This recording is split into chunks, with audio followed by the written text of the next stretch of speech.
Many have observed that the best of friends often wish for the closer ties of family, to be brothers in truth rather than just feel like brothers.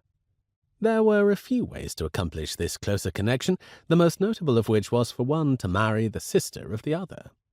As Fitzwilliam Darcy had no sister, that avenue to a closer relationship was impossible, and while Bingley could boast of having two, the elder was married, and the younger was not a woman Darcy would ever consider as a wife. Even if Darcy had not already been blissfully engaged, he would never have considered Caroline Bingley as a prospective bride, for she was a woman he could not like. There was one other possibility, of course, for the two men in question could marry sisters, attaining that closer connection they coveted. While Darcy knew Miss Bingley would not appreciate the elegance of such a simple solution, the possibility had long been on Darcy's mind. His fiancée had, after all, 4 such sisters from among whom Bingley could choose at his leisure. This was putting the cart before the horse, as Darcy knew, for that morning had seen the first introduction of his good friend Charles Bingley to Miss Jane Bennet. Yet Darcy could not help but feel the self-satisfaction that he had predicted Bingley's almost instant attraction for Miss Bennet. Knowing of Bingley's preferences, and having observed how closely they matched his fiancée's sister, it had taken no great leap of logic to predict it, yet Darcy felt all the gratification of being correct, none the less. "It appears, sir, that you are quite pleased with yourself."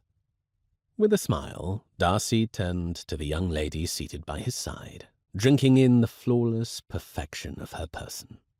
Elizabeth was on a smaller scale than her elder sister, being of a graceful, slender figure, whereas her sister was taller and tended toward willowy.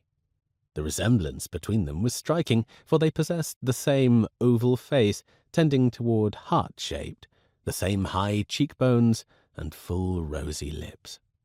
Where they differed was in their colouring, for Miss Bennet was fairer of feature, boasting a wealth of golden blonde locks and green eyes, while Elizabeth's tresses were a dark chestnut, her eyes a beautiful dark brown.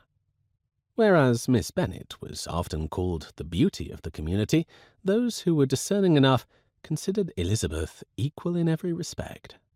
Darcy was proud to be counted among their number. He had been enamoured with her for as long as he could remember. "I believe, my love," said Darcy, "that I predicted Bingley's reaction to your sister well in advance of this visit. Given my sagacity, you will forgive me if I feel all the satisfaction of being proven correct." Elizabeth allowed her mirth free rein, Darcy joining with her, appreciating her ability to see the humour in life and laugh at it.